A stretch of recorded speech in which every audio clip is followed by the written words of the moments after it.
매 주마다 저희 공동체에서는 이 성경 구절을 암송합니다.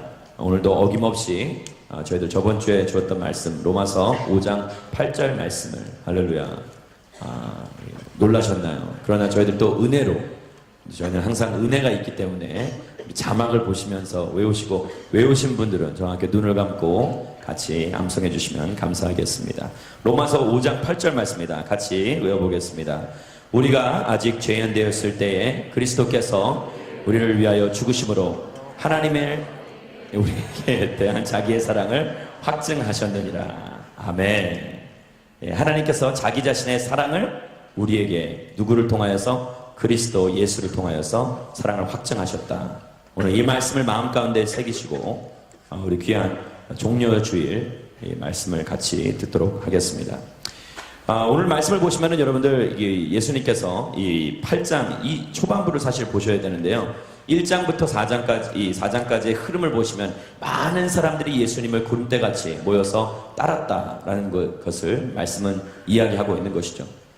예나 지금이나 이 인기몰이를 하는 사람들이 있죠. 예수님이 인기몰이를 하신 것은 아닙니다. 그러나 그가 이 뱉으셨던 선포하셨던 말씀 모든 하나하나가 정말 권위가 있고 능력이 있어 많은 사람들이 그를 우러러보기 시작하였고 그의 삶 가운데서 드러나고 나타났던 기적과 이사를 통하여서 이는 특별한 존재다라는 것을 사람들이 느끼기 시작한 것이에요. 사람들이 벌떼같이 구름대같이 몰려들기 시작했습니다. 이 사람이 참 입심이 무서운 거예요. 입소문이 무서운 것입니다.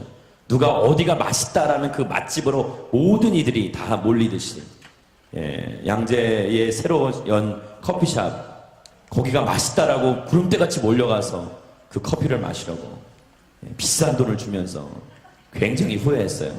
어디라고는 알려고 하지 마시고 상당히 제가 기대했다가 그 기대감이 한순간에 무너지는 그러한 순간이 좀 경험을 했었는데 많은 사람들이 그런 기대감을 가지고 예수 그리스도를 찾았을 것입니다. 오늘 보시면은 4절 말씀에 많은 무리가 모여들어서 각 마을에서 사람들이 예수께로 나왔다라고 이야기를 하죠. 무언가 획기적인 무언가 센세이션한 것을 듣기 위하여서 그 예수 그리스도를 추종하여 나왔다라고 이야기합니다.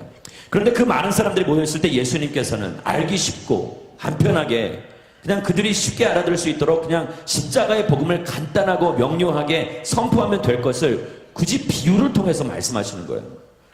그럼 도대체 비유란 무엇인가?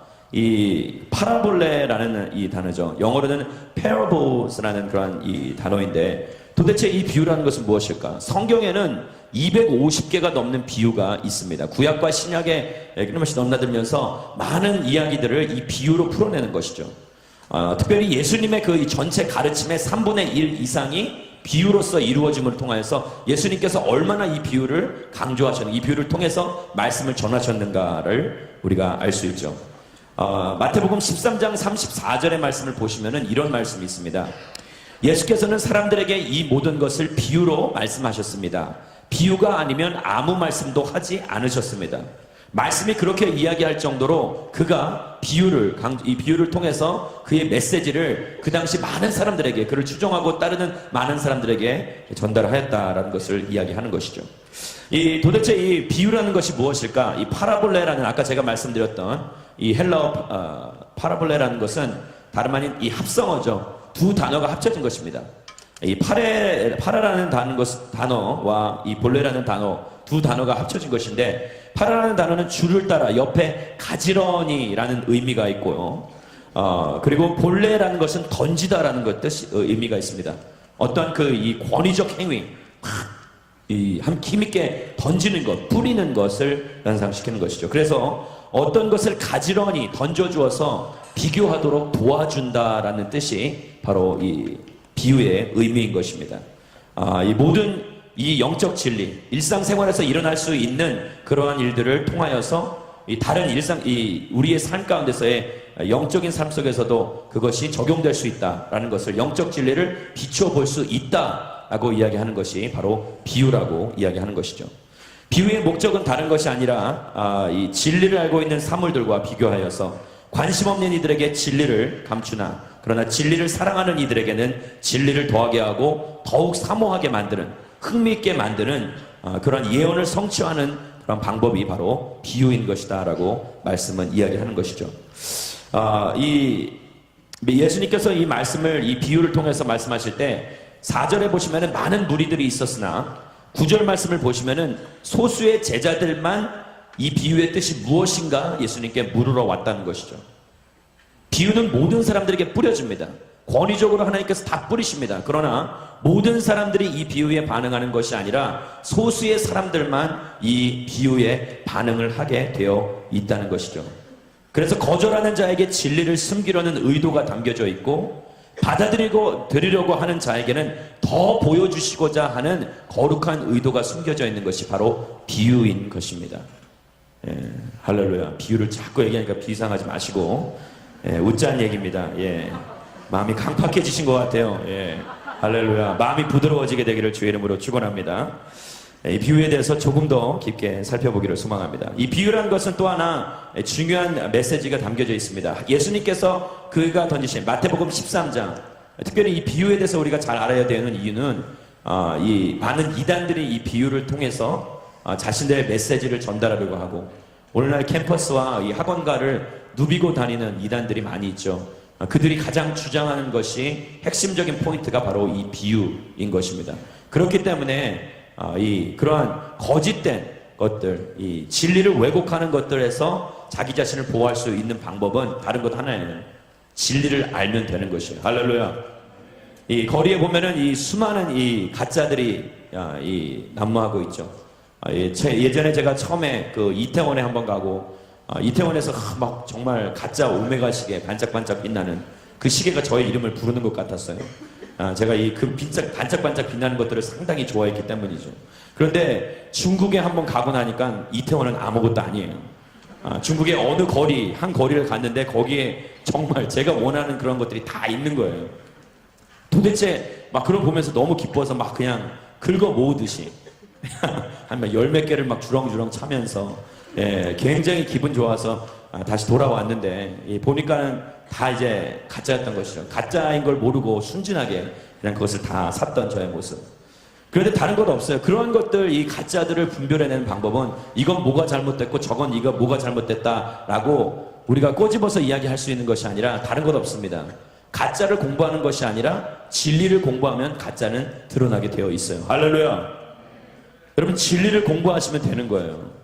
수많은 이단들이 난무하고 수많은 이 가짜, 이 거짓된 종교들이, 거짓된 진리들이 판을 치고 있는 이 세상에 이것은 왜 거짓된 진리이고 이것은 왜 잘못된 것이고 이것은 뭐가 부족하다, 그렇게 따지고 다닐 시간이 없는 거예요. 예, 존재하는 그러한 이단 숫자가 엄청나게 많기 때문에 답은 단 하나입니다. 그럼 그런 모든 것들로부터 내 자신을 지킬 수 있는 것은 진리만을 배우면 되는 거예요. 할렐루야.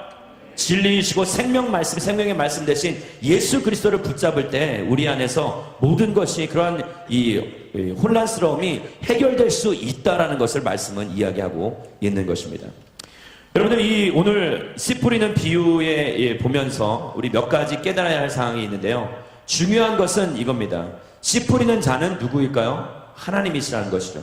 같이 한번 따라해보세요. 씨 뿌리는 자는 하나님이십니다. 예, 그래서 씨 뿌리는 자의 비유라고 이야기하죠.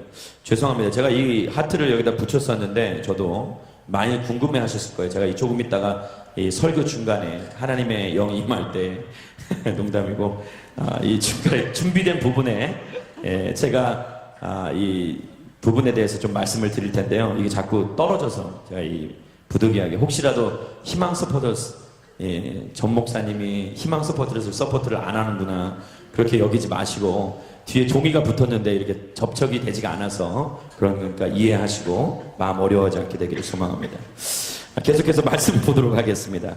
아까 제가 말씀드렸듯이 이 비유, 하나님의 나라와 밀접한 관계를 가지고 있는데요. 씨 뿌리는 비유가 가지고 있는 이 특징 중에 하나는, 아까 말씀드렸듯이 씨 뿌리는 자는 하나님이시다. 그런데 하나님이 뿌리시지만 중요한 것은 어떤 씨앗들은 열매를 맺지만, 말씀을 보시면 8절 말씀에 100배나 많은 열매를 맺게 되지만 어떤 씨앗들은 열매를 맺지 못한다라는 것을 이야기하시는 것이죠. 그래서 씨앗을 뿌리는 하나님의 거룩한 손길이 어쩌면 헛된 수고일 수도 있다라고 여겨질 수도 있다는 거예요. 그러나 하나님께서는 그것을 헛되다라고 이야기하진 않으시죠. 인간적인 의미에서는 그것이 헛되게 느껴지고, 왜 돌밭에다가 뿌리시는 것일까? 왜 가시밭에다가 뿌리는 것일까?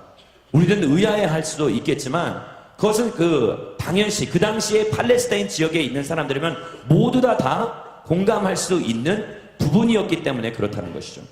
자, 그 당시에는 땅을 개간을 하고 씨를 뿌리는 것이 아니라 씨를 먼저 무조건 그 땅에 뿌리는 것, 그리고 그 뒤에 스스로 와서 찾아서 그 개간을 하고 개척을 하는 그러한 이 모습을 보여주었다. 그것이 그 당시에 1세기 때 팔레스타인 지역의 사람들의 농부의 모습이었던 것이죠.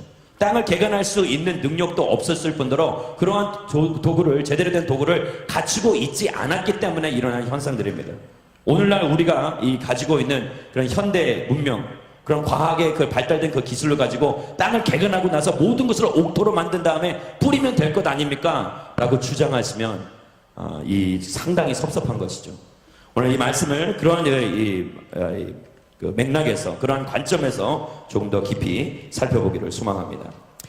분명히 기억하실 것은 말씀을 받아들이는 사람들이 있고 말씀을 받아들이지 못하는 사람들, 많은 무리들이 있었으나 씨앗이 뿌려졌으나 다 예수님께 찾아와서 질문한 것이 아니라 제자들, 그 비유가 도대체 무엇을 뜻하고 있는지 그러한 기대감을 가지고, 소망함을 가지고, 궁금함을 마음을 가지고 주를 찾았다라는 것을, 그리고 그들에게만 이 하늘나라의 비유가, 하나님 나라의 비유가 확장되고 열리는 역사가 일어났다는 것을 다시 한번 깨닫게 되기를 주의 이름으로 축원합니다. 여러분들 기대하십시오.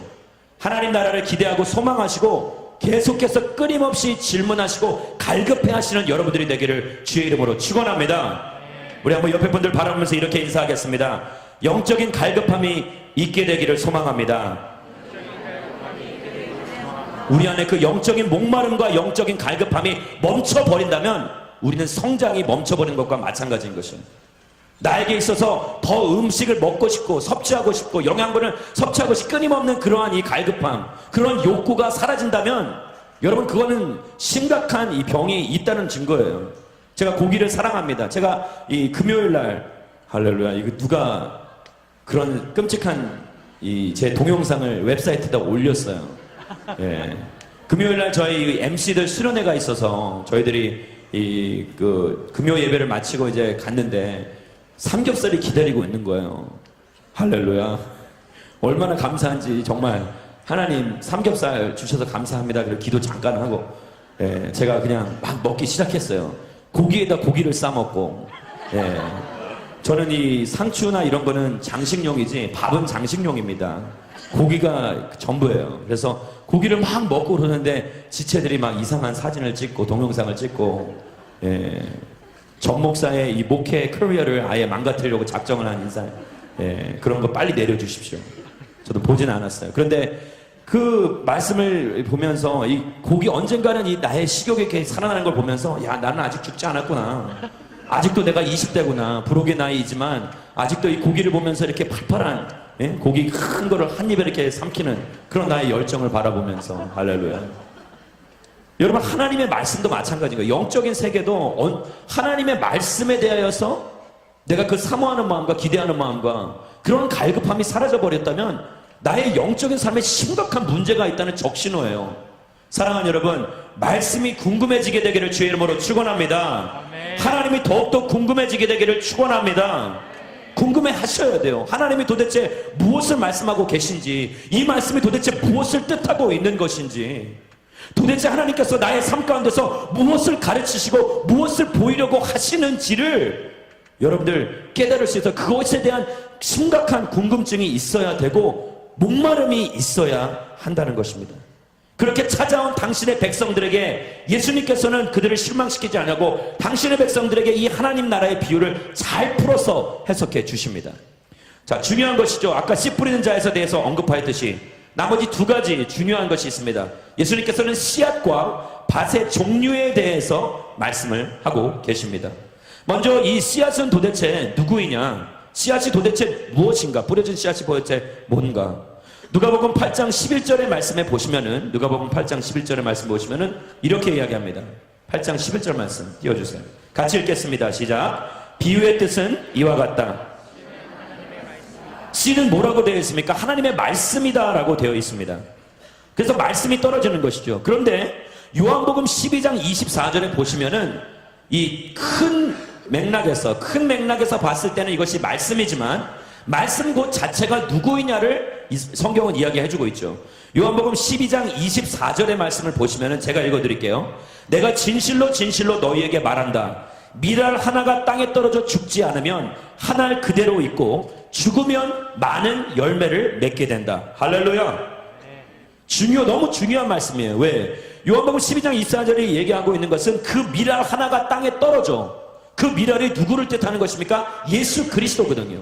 즉 예수 그리스도께서 이 땅 가운데 희생되지 않는다면, 십자가상에서 돌아가시지 않는다면, 그가 인류의 죄악을 감당치 않으신다면 많은 생명들을, 많은 우리들을 다시 살릴 수 없다라는 것, 열매를 맺을 수 없다라는 것을 말씀은 이야기하고 있는 것이에요. 곧 씨앗은 말씀이고 말씀 자체, 씨앗이 누구로 이야기하는 것입니까? 예수 그리스도라는 거예요. 따라해보겠습니다. 씨앗은 예수 그리스도입니다.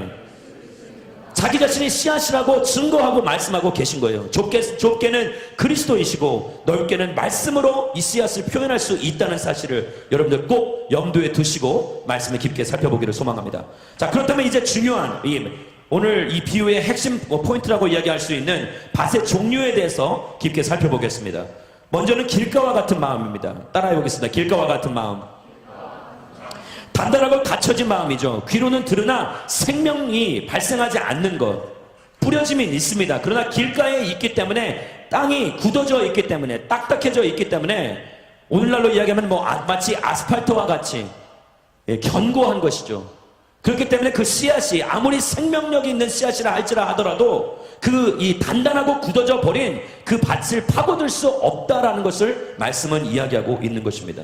저는 이것을 이렇게 표현하고 싶습니다. 영적 감각을 상실한 사람들이다. 같이 따라해보겠습니다. 영적 감각을 상실한 사람들. 마음이 묻어졌다는 것, 마음이 닫혀져 있다는 것, 돌같이 굳은 마음을 이야기하고 있는 것이죠. 듣기는 하나 그것을 받아들일 수 없는 사람들을 이야기하고 있는 것이에요.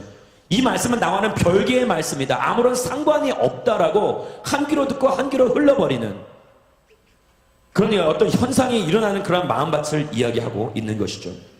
말씀을 말씀으로 받아들이지 못하고 그런 영적인 여유가 없는 사람들, 비집고 들어갈 틈이 없는 사람들을 우리는 길가와 같은 마음이라고 이야기하고 할 수 있는 것입니다. 여러분들 이 창세기 19장 12절부터 14절 말씀을 보시면은 이 굳은 마음을 가진 사람들, 길가와 같은 마음을 가진 사람들이 등장합니다. 창세기와 예레미야 이 두 부분을 통하여서 길가와 같은 마음이 도대체 어떤 마음인가 깊게 살펴보겠습니다. 창세기 19장 12절부터 14절까지 같이 읽겠습니다. 시작. 그 사람들이 롯에게 말했습니다. 다른 사람들이 또 없느냐? 그들을 모두 이곳에서 내보내거라. 우리가 이곳을 멸망시키려고 한다. 이들의 죄로 인해 여호와께 부르짖음이 크므로 여호와께서 이곳을 멸망시키기 위해 우리를 보내셨다. 그러자 롯이 밖으로 나가, 할렐루야, 저 혼자 읽겠습니다. 자기 딸들과 결혼할 사위들에게 말했습니다. 어서 서둘러 이곳을 떠나야 하네. 여호와께서 이 성을 멸망시키려고 하신다네. 중요한 부분이에요. 그러나 그의 사위들은 그 말을 우습게 여겼습니다. 자, 이 부분이 창세기 19장 12절부터 14절까지의 내용이고요. 자, 예레미야 2장 30절부터 31절까지의 말씀, 이 두 구절을 같이 한번 한 목소리로 읽겠습니다. 시작. 내가 헛되이 너희 자녀를 처벌했다. 그들은 훈계를 받아들이지 않았다. 너희의 칼이 성난 사자같이 너희 예언자들을 삼켰다. 너희 이 세대여 여호와의 말에 귀 기울이라. 내가 이스라엘에게 광야가 됐느냐? 아니면 깊은 어둠의 땅이 됐느냐? 우리가 자유로우니 더 이상 죽게로 가지 않겠다라고 왜 내 백성이 말하느냐? 자, 중요한 부분이죠. 31절에 우리가 자유로우니 더 이상 죽게로 가지 않겠다. 자, 이 두 부분이 창세기와 예레미야가 이야기하고 있는 것은 다름 아닌 것이 이것입니다. 창세기에서의 14장 말씀을 보시면은 이 소돔과 고모라의 이 죄악된 모습을 보시고 하나님께서 이 땅을 벌하려고 하신다. 롯을 통해서 말씀하신 거예요. 천사들을 보내서 빨리 피신해라. 너희 가족들만큼은 이 나의 진노에서 벗어나야 된다라고 이야기하는 거예요. 그래서 롯이 가족들을 부르고 가족회의를 긴급 소집했어요. 그래서 자, 우리 떠나야 된다. 하나님의 벌이 임할 것이다. 그랬는데 다른 사람들은 다 그것을 받아들이고 수용하였습니다. 그러나 누가 그 말을 우습게 여겼다라고 그랬어요? 그의 사위들이 우습게 여겼어요. 이 개역개정에 보시면은 더 적나라하게 자세하게 이 부분이 표현되어 있습니다. 그들은 이 말을 농담같이 받아들였다라고 이야기합니다. 심각하게 진지하게 받아들이지 않았다는 거예요. 마음이 굳은 사람들은 다른 것이 아니라 하나님의 말씀이 선포될 때 이것을 진지하게 받아들이지 않는 사람들입니다. 사랑하는 여러분, 복음의 진지함이 회복되기를 주의 이름으로 축원합니다. 우리의 마른 10년 가운데, 굳어버린 10년 가운데 너무 많이 들었다는 거예요. 너무 많이 똑같은 이야기를 들었다는 거예요. 제가 오늘 아침에 이 아침 일찍 8시에 어떤 한 분을 만났어요. 저보다 나이가 좀 위이신 분이에요. 40대 중반, 40대 후반 되시는 분인데 정확하게 나이는 판단할 수 없으나 외모로 보아서 저보다 상당히 위인 것 같아요. 그러나 그분과 제가 이렇게 잠깐 대화를 나누면서 이야기하였던 것은 다른 아니라 그분의 이 영적 상태, 마음의 이 상태에 대해서 그분이 이제 이야기하시는 거예요. 교회를 모태신앙입니다. 모태신앙. 40몇 년 동안을 끊임없이 이 주를 찾았고 교회의 이 문턱을 넘나들으면서 수많은 말씀들을 들어왔다는 거예요. 그러나 그 말씀을 접함에 있어서 언제부턴가 마음이 굳어져 버린 거예요. 순생활도 이제는 필요 없고 예배도 내가 원할 때에만, 예배도 나에게는 편리한 시간대를 맞추어서 가족들과 상의를 해서 내가 원하는 시간대에 내가 원하는 메시지만, 내가 원하는 것만 쪽쪽 빨아먹고 그 위에는 전혀 영적 생활에 대해서 이 민감함이 없고 긴장감이 없고 아무런 목마름이 없는 그러한 인생을 살고 있다는 것을 이야기해 주셨어요. 심각한 것입니다. 제가 보았을 때는 심각한 것이에요. 왜냐? 이 말씀 가운데 그 영적인 진지함이 없는 거예요. 똑같이 어떻게 말씀이, 살아있는 말씀이 똑같이 여겨질 수가 있느냐 이거예요. 여러분들 똑같이 매일같이 밥을 드시죠. 식사를 하시죠. 그러나 그것을 먹는다고 하면서 나에게는 필요 없는 것이라고 매일 똑같이 밥 먹는 거 한 40일 동안 금식해봐야지. 그러신 분들이 누가 있겠어요? 똑같이 반복된다고 해서 식상적이다 이야기하고 해서 내가 이 밥 먹는 거 매너리즘에 빠지기 때문에 나는 이제 주스만 40일 마시겠다. 그렇게 이야기하시는 분들이 누가 있겠어요? 진지한 거예요. 왜? 자기 자신의 생명이 거기에 달려 있으니까. 자기 자신의 생명이 거기에 달려있기 때문에 그 영적인, 그 육적인 진지함이 있는 거예요. 먹는 것에 대해서. 할렐루야. 영적으로도 마찬가지인 것입니다.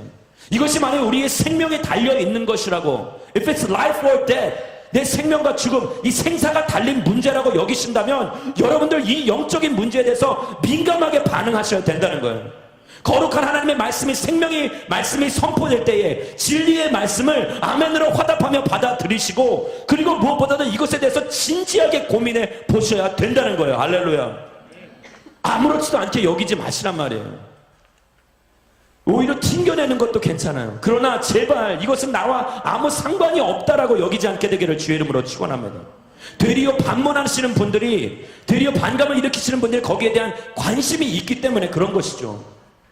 왜? 미움도 뭐예요? 미움도 사랑이 있어야만 미워할 수 있는 거예요. 그래서 사랑의 반대말은 미움이 아니라, 사랑의 반대말은 무관심이라고 이야기하는 것이에요. 하나님의 말씀에 무관심하지 않게 되기를 주의 이름으로 축원합니다. 하나님의 말씀에 귀를 기울이시고 도대체 이 말씀이 무엇이라고 이야기하는가 관심을 가지시고 농담처럼 가볍게 여기지 않게 되기를, 진지함이 회복되기를 다시 한번 축원합니다. 예레미야서 2장 30절 31절 말씀은 이렇게 이야기합니다. 아까 우리가 보았듯이 우리가 자유로우니 더 이상 주께로 가지 않겠다. 훈계를 받아들이지 않는 거예요. 예레미야 선지자를 통하여서 이 땅에 거룩한 심판이 임할 것이다. 하나님의 계시가 임하고 당신의 말씀이 선포되었을 때 그들은 그것을 비웃었죠. 왜?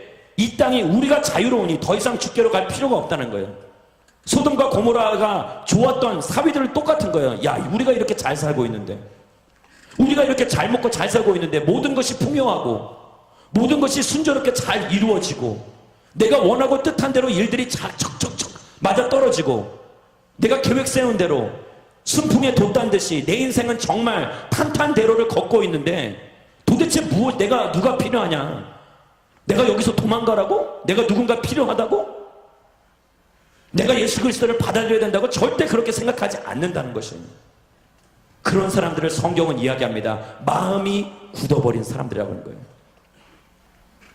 그러한 사람들에는 복음이 아무리 생명의 씨앗이 그 마음 가운데 뿌려진다 할지라도 절대 그 마음을 받아들일 수 없다라고 말씀은 이야기하고 있는 것입니다. 모든 것을 다 갖추고 있고 주님께 필요가 없다는 거예요. 내 인생 내가 다 가지고 있는데, 소유하고 있는데 내가 뭐가 필요하겠습니까? 그래서 성경은 이야기하죠. 심령이 가난한 자는 복이 있나니 천국이 저희 것이며. 할렐루야. 하나님의 나라가 그들의 소유가 된다고. 결국에 마음이 굳건히 닫혀버린 사람들은 내가 더 이상 아무것도 필요 없다, 나는 다른 것이 필요 없고 그냥 내가 가진 것으로 족하다, 스스로 자족하고 스스로 만족하게 여기는 인생들은 하나님의 말씀을 이야기하는, 절대 하나님의 나라를 소유할 수 없다라는 거예요. 하나님 나라의 백성이 될 수 없고 천국 백성이 될 수 없다는 것이에요. 사랑하는 여러분, 이 땅은 영원하지 않습니다. 이 땅은 영원하지 않는 그런 변하지 않는 진리를 가지고 있어요. 모든 것이 다 시간이 지나면 변하게 되어 있어요. 썩어 없어질 이 땅에 목숨 걸지 마시고 변하지 않는 하늘을 붙잡게 되기를 주의 이름으로 축원합니다. 땅의 백성이 되지 마시고 하늘나라의 백성이 되십시오. 땅의 시민이 아니라 하늘 시민처럼 영원한 것을 붙잡고 나아가는 그런 저와 여러분들이 되기를 주의 이름으로 축원합니다. 내가 계획한 대로 다 이루어진다고 해서 여러분들 그때 가장 또 조심하셔야 한다는 거예요. 인생의 위기의식을 한 번도 느껴보지 못한 평탄한 인생을 사셨던 분들 특별히 더 조심하시고, 내 인생 가운데 아무것도 필요 없다라고 이야기하지 마시고, 그것도 일종의 교만이죠. 나는 스스로 부족하다는 것을 인식하시고 하나님을 구하게 되기를, 예수 그리스도를 구하게 되기를, 그 목마름이 회복되기를 주의 이름으로 축원합니다. 그래서 에스겔서 11장 19절의 말씀은 이렇게 이야기합니다. 말씀 한 구절 같이 읽겠습니다. 에스겔서 11장 19절 같이 읽겠습니다. 시작. 내가 그들에게 할렐루야. 11장 19절 제가 읽어드릴게요. 내가 그들에게 한 마음을 주고 그들 속에 새로운 영을 불어넣을 것이다. 내가 그들에게서 돌같이 굳은 마음을 제거하고 살같이 부드러운 마음을 줄 것이다. 아멘. 성령이 임하면, 새로운 영이 임하면 돌같이 굳은 마음을 제거하실 것이고 살같이 부드러운 마음, 옥토와 같은 마음을 우리 가운데 허락하여 주신다는 거예요. 오늘 이 시간에 우리의 마음이 부드러운 마음으로 변화되기를, 성령의 강권적인 역사 가운데 변화되기를 주의 이름으로 축원합니다. 그런 역수가 일어나야 되는 것이에요. 두 번째는 바위밭을 이야기하고 있습니다. 두 번째 밭은 바위밭이에요. 민수기서 14장 2절부터 3절까지의 말씀을 같이 보도록 하겠습니다. 예, 할렐루야. 맞나요? 이제 모든 이스라엘 같이 읽겠습니다. 시작. 모든 이스라엘 백성들이 모세와 아론에게 불평했습니다. 우리가 이집트에서 죽었거나 이 광야에서 죽었더라면 좋았을 텐데 왜 여호와께서 우리를 이 땅까지 데려와서 칼에 쓰러지게 하시는 겁니까? 우리 아내와 자식들은 사로잡히게 될 것입니다. 우리가 그냥 이집트로 돌아가는 편이 낫지 않겠습니까? 자신의 뜻대로 이루어지지 않는 것을 바라보고 그들은 뜻을 접고 돌아가고자 합니다. 종살이하는 것이 훨씬 더 낫다고 여기는 것이죠. 환난과 핍박이 오면 그들은 현실을 더 소중하게 여기는 사람들이 된 것입니다. 오늘 말씀은 그것을 이야기하고 있어요.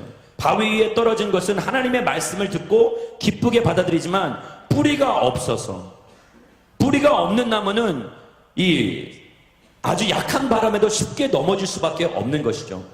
겉으로는 화려하고 웅장한 나무일지라 하더라도 그 뿌리의 깊이에 따라서 모든 온갖 풍파를 견뎌낼 수 있다는 것입니다.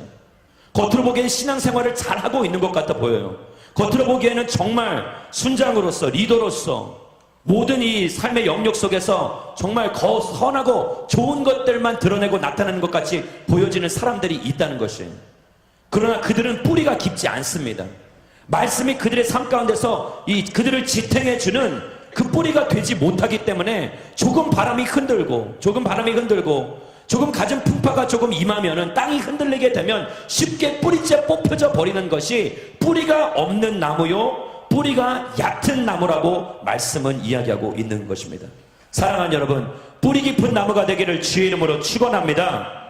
뿌리를 내리십시오. 말씀이 중심이 되어 그 말씀이 이 진리가 여러분들께 인생 가운데서 깊은 뿌리가 되어서 여러분들을 더욱더 견고케 하실 수 있다는 것을 반드시 기억하셔야 한다는 거예요.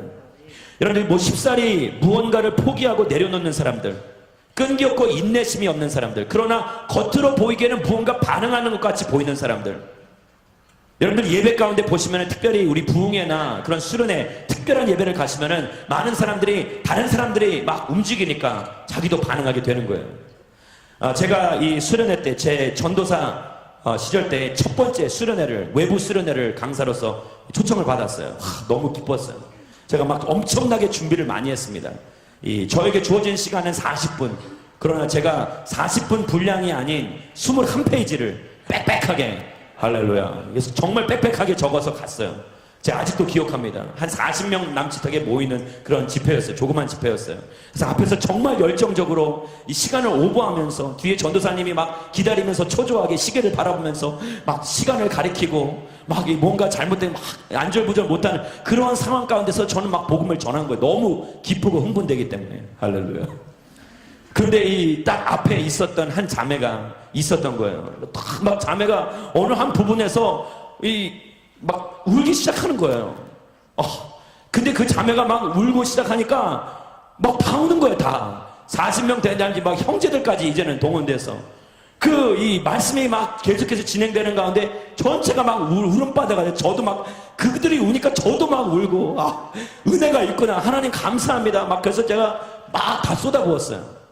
그러고 나서 막 기도가 터지고 막 방에 너무 좋은 그 집회가 끝나고 나서 그 자매를 이제 찾아갔는데 자매가 못 찾겠는 거예요. 그래서 도대체 그 자매가 정말 하나님의 은혜를 많이 받았는데 이 첫 수련회니까 저도 감동이 있고 그 자매의 간증도 듣고 저도 힘을 받아서 더 열심히 해야겠다. 그래서 찾아봤는데 없는 거예요. 그래서 주변에 앉아있던 친구를 찾아서 그 아무개 어디 갔냐, 그 울던 자매 어디 갔냐.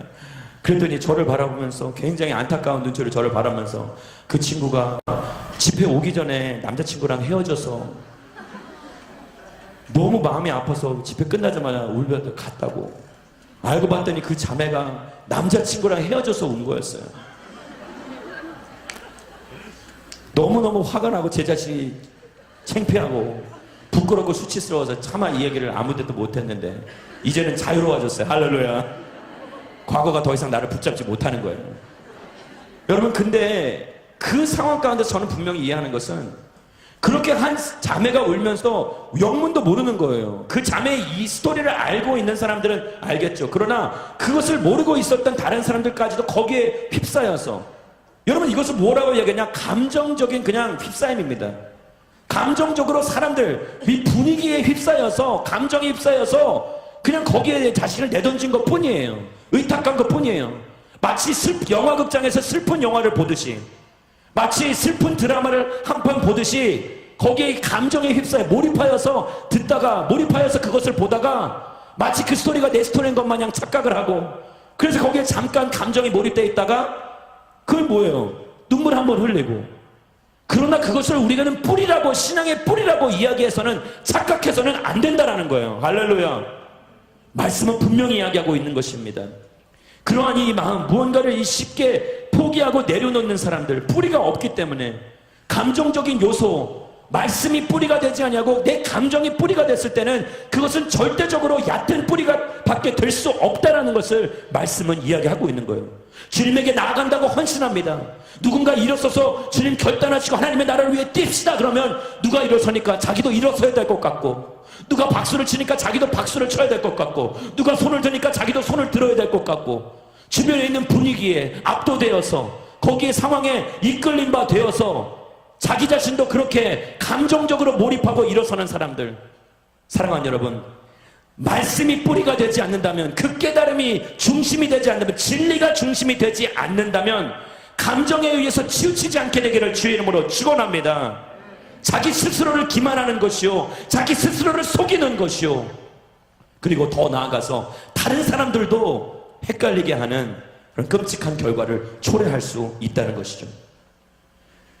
여러분, 이것은 너무나도 중요한 부분이라고 저는 생각합니다. 뿌리가 얕다라는 것은 한마디로 이거예요. 즐기는 그런, 감정적으로 나는 즐기는 그런 부분은 있으나 헌신은 하지 못하겠다는 것이죠. 과감한 결단은 내리지 못하겠다는 것이죠. 어떤 목회자들의 이야기를 빌리자면 몇몇 분들이 이런 이야기를 하시더라고요. 잠시 잠깐의 데이트는 좋아하지만 결혼은 싫어하는 사람들. 삼포 시대를 살고 있다고 우리는 이야기하죠. 연애 정보회사 듀오에서 이야기하면 연애를 포기하고 결혼을 포기하고 아이를 낳는 것을 포기하는 시대에 우리는 살고 있다라고 이야기합니다. 왜 그렇게 그런 것들을 포기하는 것일까?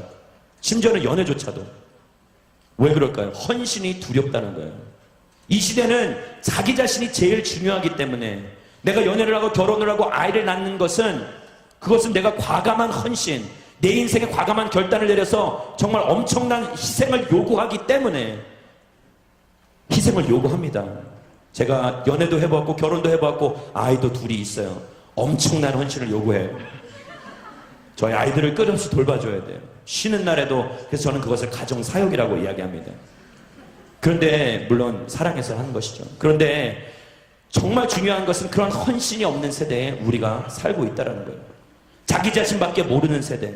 그래서 결국에는 내 감정이 중요한 것이요. 내가 좋으면 좋은 것이고 내가 싫으면 싫은 것이고 내 감정이 치우치는 대로 내 인생이 좌우되는 그러한 삶을 사는 사람들에 대해서 하나님은 경고하고 계신 것입니다. 뿌리가 얕다. 절대 열매를 맺지 못하는 인생이라고 말씀하시는 거예요. 할렐루야. 여러분들이 바위밭에서 벗어나는 삶을 살게 되기를 주의 이름으로 축원합니다. 세 번째 종류의 사람입니다. 가시덤불 위에 떨어진 씨앗입니다. 같이 따라 보겠습니다. 가시덤불 위에 떨어진 씨앗. 믿기는 믿지만 무언가를 얻어내기 위해서 사는 상태를 이야기하는 것이죠. 하나님도 섬기고 세상도 섬기는 것입니다. 예수님을 믿는다고 이야기합니다. 겉을 번지르르 하고 그리고 어느 정도 말씀의 뿌리도 있는 것 같아 보이죠. 그러나 두 가지를 항상 똑같이 붙잡고 있는 것이에요. 저는 이것을 세상과의 타협하는 인생이라고 이야기하고 싶습니다. 그리스도를 완전히 버리지는 않았어요. 그러나 붙잡고는 있습니다. 한 손으로. 그러나 한 손으로는 세상의 손을 붙잡고 나아가는 사람들. 자, 저는 여기서 여러분들 분명하게 여러분들에게 질문하고 싶습니다. 내가 누구 사랑하는 사람과 연애를 하고 있는 가운데, 사랑하는 사람과 이 정말 깊은 관계를 맺고 있는 가운데 한 손은 그 여인의 손을 잡고 한 손은 다른 여인의 손을 잡고 있다면 이것이 온전한 연애라고, 온전한 데이트라고, 온전한 관계라고 이야기할 수 있습니까? 네라고 이야기하는 분들이 있으면 제가 이 마이크를 던질 뻔했어요. 여러분, 중요한 것입니다. 하나님도 섬기고 세상도 똑같이 섬길 수 없다라는 것이에요. 이것은 그리스도를 버린 것과 마찬가지인 것입니다. 내가 누군가와 함께 한다고 다른 이들과 동일하게 같이 손을 붙잡고 함께 할 수는 없는 것이 이 땅의 원리이듯이 영적인 원리도 마찬가지라는 거예요. 그래서 하나님의 말씀을 들어도 이 세상의 걱정과 부와 쾌락과 그러한 것들과에 사로잡혀서 자라지 못하고 온전한 열매를 맺지 못하는 것이 바로 가시덤불 위에 떨어진 씨앗이라고 말씀을 이야기하고 있는 것입니다. 어느 정도 어느 상태까지는 자라날 수 있지만 그 이상은 치고 나가지 못하는 거예요. 세상에 있는 이 부귀와 명예와 그리고 세상에 가지고 있는 소유, 그러한 것들로 인해서 그러한 세상에 집착해서는 하나님의 이 영적인 열매를, 하나님 나라의 그 영적인 열매를 절대 맺을 수 없다라는 것을 이야기하는 것이죠. 그래서 예수님께서는 예수님의 가르침 가운데 끊임없이 무엇에 대해서 강조하셨습니까? 이 땅에 두 신을 섬길 수 없다. 그러면서 맘몬이라는 물질의 신에 대해서 언급하고 계십니다.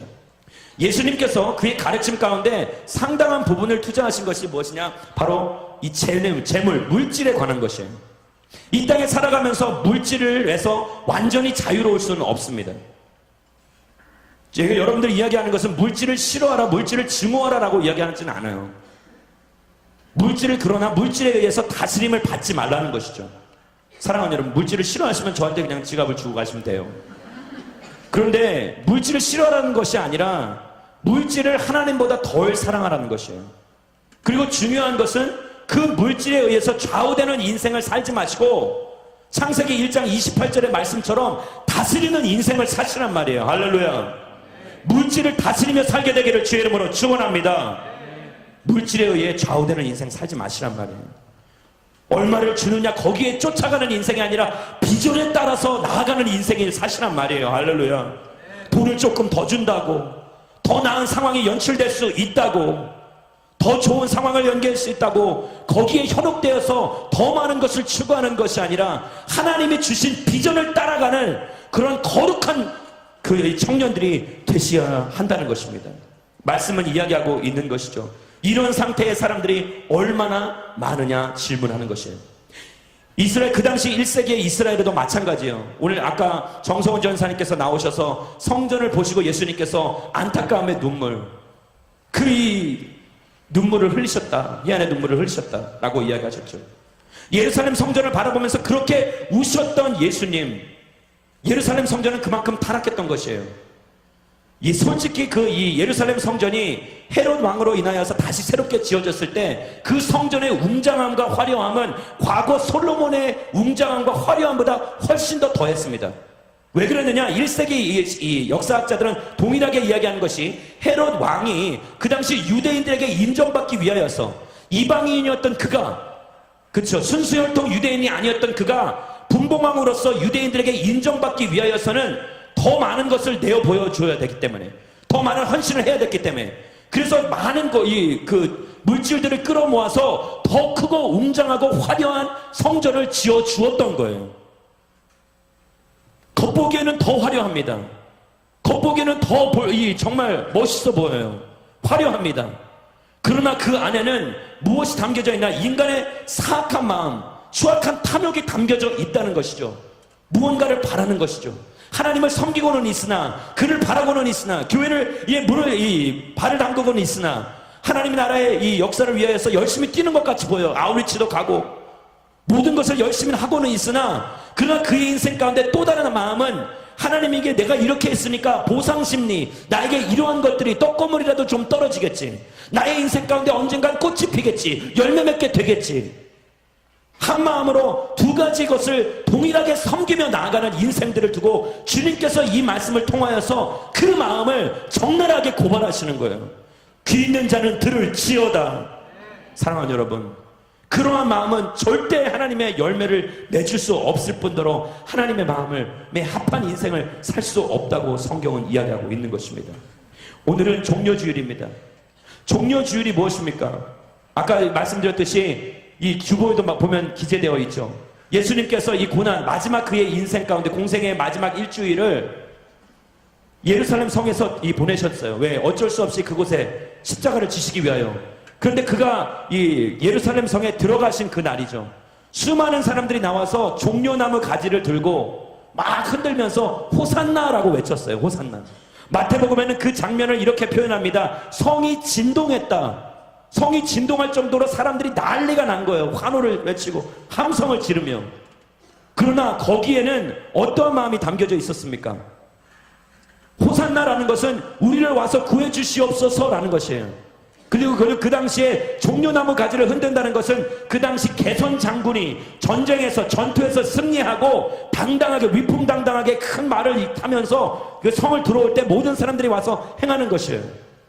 그것이 바로 그 당시에 종려나무 가지를 흔드는 의미였고 상징적인 것이었어요. 그러나 예수님께서 큰 말을 타지 아니하시고 겸손하게 어린 나귀를 타고 예루살렘 성으로 들어오시고 수많은 사람들이 종려나무 가지를 흔들며 호산나라고 외쳤지만, 그러나 정확하게 4일 후에 똑같은 사람들이, 종려나무 가지를 흔들면서 호산나를 외쳤던 사람들이, 와서 우리를 구원해 주시옵소서라고 외쳤던 사람들이 예수 그리스도를 빌라도라는 총독 앞에서, 로마 총독 앞에서 저 예수를 십자가에 못 박아라, 그리고 되리어 살인자요, 회방자요, 그리고 모든 것들을 일으킨 컨스피러시에 앞장섰던 그러한 이 끔찍한 바나바를 놓아주고 큰일 날 뻔했습니다. 바나바는 사도입니다. 사도를 제가 여러분들 좀 말씀을 수동적으로 듣지 마시고 적극적으로 들으시기 바랍니다. 제가 그냥 얘기하지 않고 넘어갔으면 여러분들 모르셨을 것 같아요. 바나바죠. 그래서 바나바를 되리어 놓아주라고 그렇게 외쳤던 거예요. 왜 그랬을까요? 사람들의 마음에는 예수 그리스도를 바라면서 그가 어떤 힘과 능력이 있다는 것을 알고는 있었어요. 그가 신적인 존재라는 것은 알고는 있었지만, 그러나 내 입맛에 맞지 않는, 내가 원하는 구원, 내가 원하는 길, 내가 원하는 성공, 내가 원하는 그 계획이 이루어지지 않는 것 같고, 내 삶 가운데 내가 뜻한 것이 그가 실현해 줄 수 있는 그런 존재가 아니라는 것을 파악하고 나자 엄청난 그 기대감이 컸듯이 실망도 엄청 컸던 것이죠. 그래서 그는 그들을, 모든 사람들은 입을 함께 모아 그 예수 그리스도를 십자가에 못 박아 죽으라고 죄가 없는 것을 뻔히 알고 있음에도 불구하고 그 사람을 죽이려 하였던 거예요. 사랑하는 여러분, 이게 바로 가시덤불 위에 두 마음을 품은 사람의 모습이란 것입니다. 저와 여러분들의 인생 가운데 두 마음은 사라지고 한 마음을 품게 되기를 주의 이름으로 축원합니다. 나의 인생에 내가 가지고 있는 그러한 이 목적과 계획을 이루기 위하여서, 그런 목적과 계획을 이루기 위한 수단으로서 예수님이 존재하지 않는다는 거예요. 그분은 나의 계획을 위해서 존재하는 분이 아닙니다. 설상가상 만약에 그런 나의 개인적인 계획만을 위해서 그가 존재한다고 생각해 보십시오. 이 땅이 어떻게 되실 것 같습니까? 여러분들, 이 영화 중에서 제가 정말 뜻깊게 보았던 영화 중에 하나가 이 브루스 올마이리라는 영화가 있습니다. 뭐 전능한 브루스인가요? 한국말로는 갑자기 이 배우 이름이 생각이 나지 않습니다. 아담 샌들러라는 그 배우가 주연했던 영화인데요. 이 브루스 올마이리에 나오는 한 장면 중에 재밌는 장면이 있어요. 많은 사람들이 막 이렇게 와서 하나님이 등장해, 거기. 하나님에게 막 이메일을 보내는 거예요. 기도하는 것이죠. 그랬더니 그 하나님이 컴퓨터 같은 것에 뭐 You got mail 막 그러면서 그게 막 오는 거예요. 그걸 막 작업하고. 근데 너무 많은 거예요. 그러니까 아담 샌들러한테 하나님이 나 잠깐 휴가 갔다 올 테니, 그것도 좀 이상하죠? 휴가 갔다 올 테니 네가 하나님 대리인해라. 이제 그에게 보여준 거예요. 그래서 아담 샌들러가 하나님이 되면서 힘을 갖고 있죠. 그래서 막 짜증나는 거예요. 막 모든 사람들의 기도 제목들이 다 막 끊임없이 올라오니까. 그래서 그 짜증이 나갖고 그냥 모든 것을 다 예스를 해버렸어요. 딱 눌러버리니까. 다 응답이 된 거예요. 그랬더니 어떻게 됐습니까? 완전 세상이 혼란 속에, 대혼란 속에 빠져버린 거예요.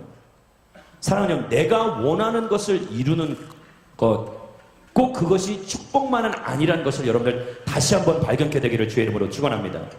지금 여기 있는 분들이 내가 원하는 것 다 이루어진다고 생각해 보십시오. 이 안에는 탐욕이 있을 것이고, 이 안에는 자기 자신의 이 자기중심적인 생각으로 가득 채워진 그런 사람들이 있을 것인데, 분명히 우리는 어느 순간에서 나의 인생과 다른 사람들의 인생이 교차되는 그런 부분이 있을 텐데, 내가 원하는 대로 이루어진다고 하여서 그것이 천국이라고 될 것이라고 착각하면 여러분, 그것은 큰 오산이라는 것이에요. 그래서 하나님께서는 분명히 말씀하시는 거예요. 나는 그것을 위해서 이 땅에 오신 것이 아니다.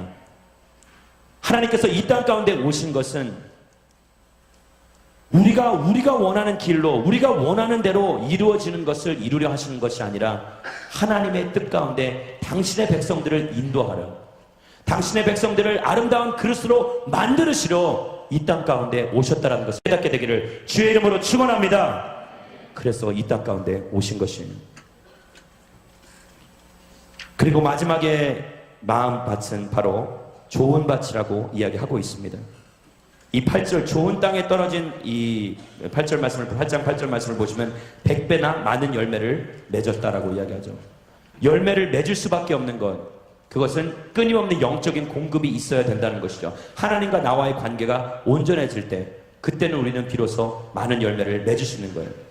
그리고 예수님께서는 분명히 말씀하십니다. 풍성한 열매를 맺게 하신다. 따라해보겠습니다. 예수님께서는 풍성한 열매를 맺게 하신다.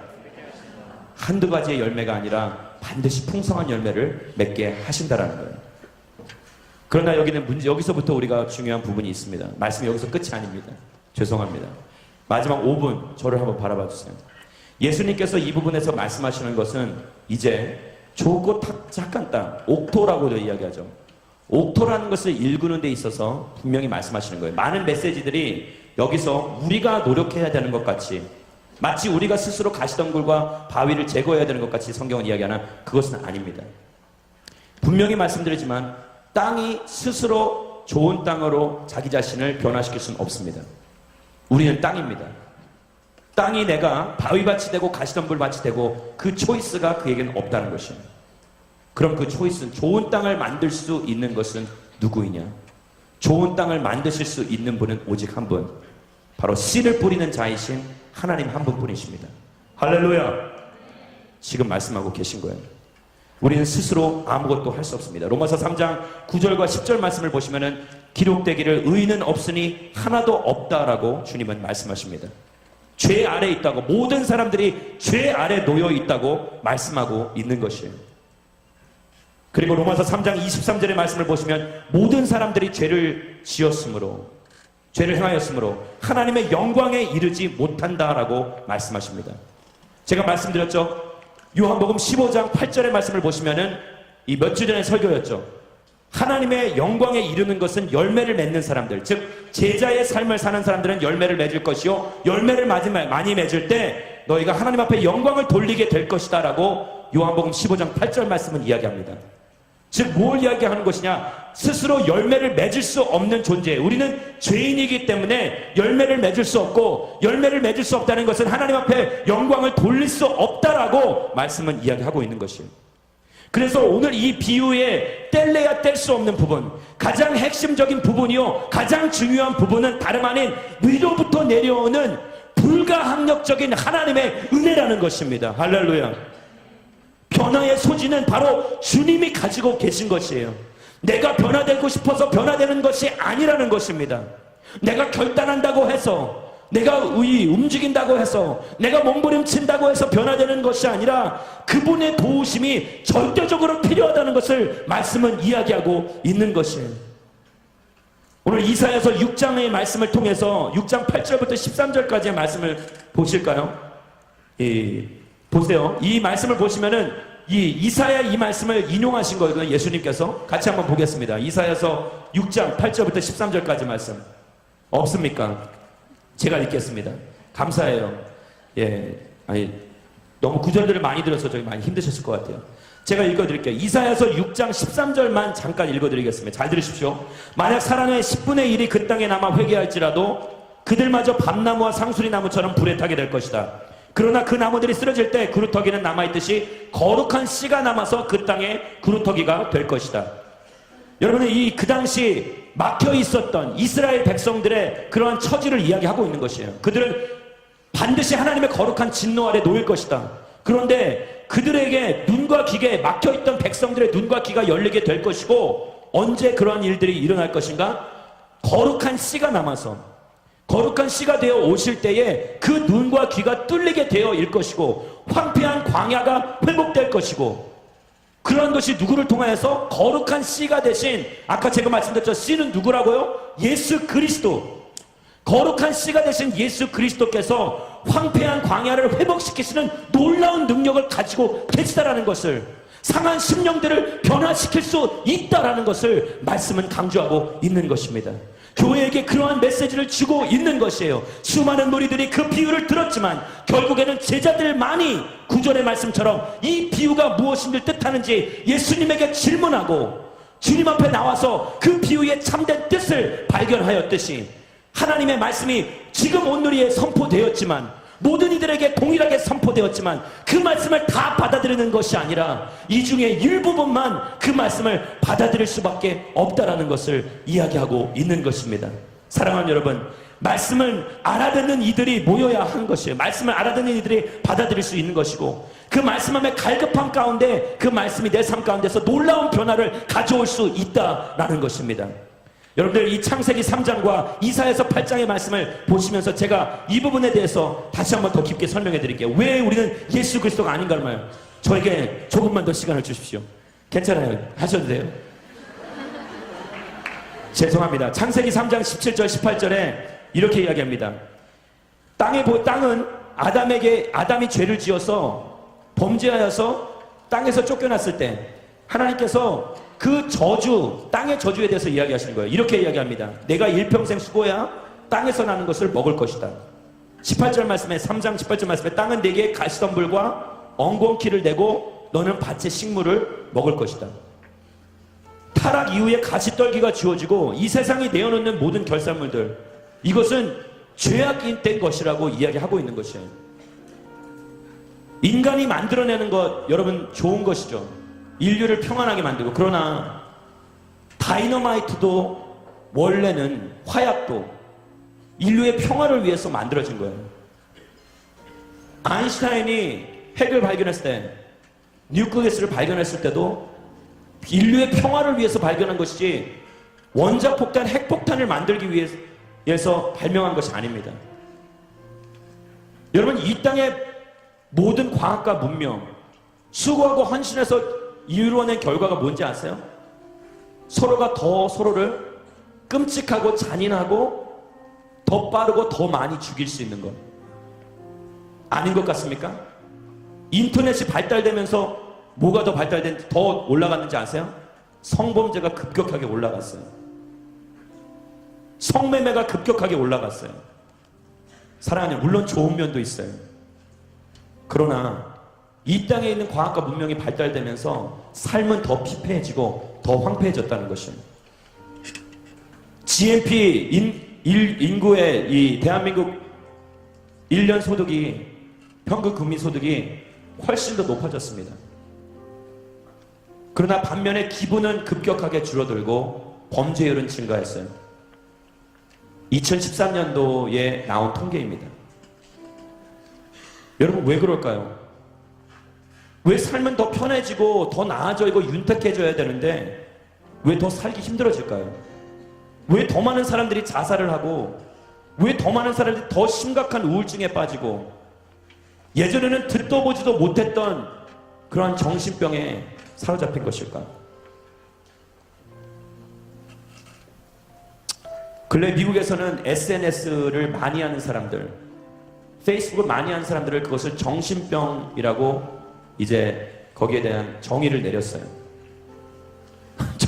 SNS 많이 하시면 정신병자예요. 여러분, 이제는 세상이 그렇게 모든 것에 병명을 달고 그렇게 더욱더 황폐해져 가고 있어요. 그런데 예수님께서는 말씀하시는 것입니다.